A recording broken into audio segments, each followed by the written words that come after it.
Hello दोस्तों, कैसे हैं आप सभी। आशा करता हूँ आप सभी अच्छे से होंगे। अब हम इनकम डिटर्मिनेशन एंड मल्टीप्लायर की जो सीरीज़ लेकर आए हैं, उसके पहले वीडियो में मैंने आपको उसके फॉर्मूलेज़ के बारे में बताया था। अब हम इसके कुछ न्यूमेरिकल क्वेश्चन सॉल्व करते हैं। तो आइए पहले क्वेश्चन की तरफ बढ़ते हैं।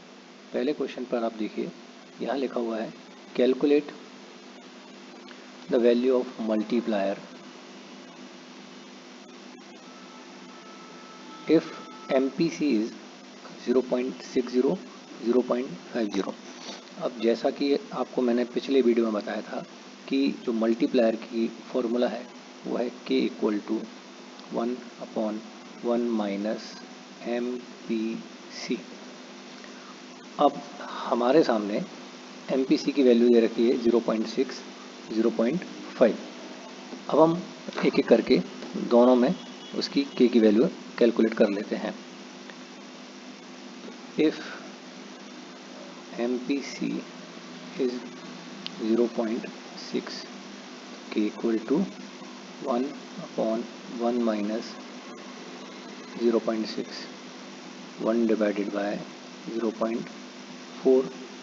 अब इसको सॉल्व करने पर जो इसकी वैल्यू है वो आएगी 2.5। यानी कि अगर आपका MPC 0.6 है तो मल्टीप्लायर की वैल्यू 2.5 आएगी। अब कंडीशन 2 में बोल रहे हैं if MPC is 0.5 then K equal to 1 minus 1/1 minus 0.5, 1 divided by 0.5 that is 2। तो यहाँ पर सेकंड कंडीशन में मल्टीप्लायर की वैल्यू 2 है। तो जैसा कि आपको पता है कि अगर हमारा MPC जितना ज़्यादा होगा उतना ही मल्टीप्लायर की वैल्यू ज़्यादा होगी।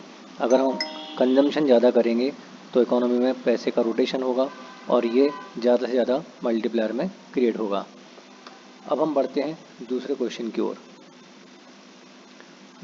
दूसरे क्वेश्चन में calculate the value of multiplier if the marginal propensity to save is 0.25। अब जैसा कि आपको पता है कि मल्टीप्लायर का फॉर्मूला 1 माइनस MPC या फिर 1 डिवाइडेड बाय MPS, इस फॉर्मूले से हम सॉल्व कर सकते हैं। अब हमारे पास MPS की वैल्यू 0.25 दे रखी है। MPS गिवन 0.25, तो हम यहाँ पर फॉर्मूला रख लेते हैं 1 divided bye MPS, 1 divided bye 0.25। तो इसकी जो वैल्यू आएगी वो आएगी 4 टाइम्स। तो यहाँ पर मल्टीप्लायर की वैल्यू है 4। अब तीसरे क्वेश्चन की ओर बढ़ते हैं। तो आपकी स्क्रीन पर तीसरा क्वेश्चन है how much additional income will be generated in an economy with an additional investment of 100 crore and when half of increase in income is spent on consumption। अब हमें ये बोल रहे हैं कि जो हमारी इंक्रीज इनकम है तो उसका हम हाफ खर्च कर देते हैं, यानी जो MPC है, MPC की वैल्यू क्या बोल रहे हैं, हाफ। तो यहाँ पर MPC की वैल्यू हम रख लेते हैं हाफ, यानी 0.5। आधा इनकम का हम पोर्शन खर्च कर रहे हैं एडिशनल इनकम का। अब हमारे सामने यहाँ पर जो एडिशनल इन्वेस्टमेंट है वो दे रखा है चेंज इन इन्वेस्टमेंट 100 करोड़। अब हमें एडिशनल इनकम कैलकुलेट करनी है। तो सबसे पहले हम क्या करते हैं, यहाँ पर हम मल्टीप्लायर की वैल्यू कैलकुलेट कर लेते हैं। तो मल्टीप्लायर की जो वैल्यू है K equal to 1/1 minus MPC। तो K इज इक्वल टू 1,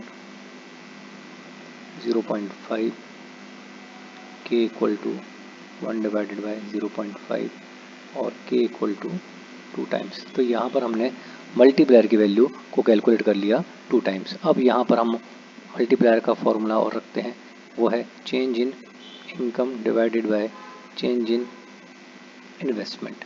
अब जैसा कि आप देख रहे हैं हमने यहाँ पर मल्टीप्लायर की वैल्यू को कैलकुलेट कर लिया है, वो आ रहा है 2 टाइम्स।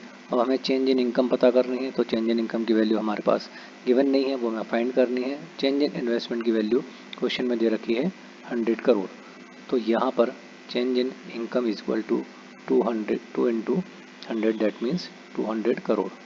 तो इस तरीके से हमने यहाँ पर एडिशनल इनकम को कैलकुलेट कर लिया। आई होप आपको ये 3 क्वेश्चन का सॉल्यूशन समझ में आया होगा। अगर आपको समझ में आया हो तो मेरे चैनल को लाइक करिए, सब्सक्राइब करिए। Thank you.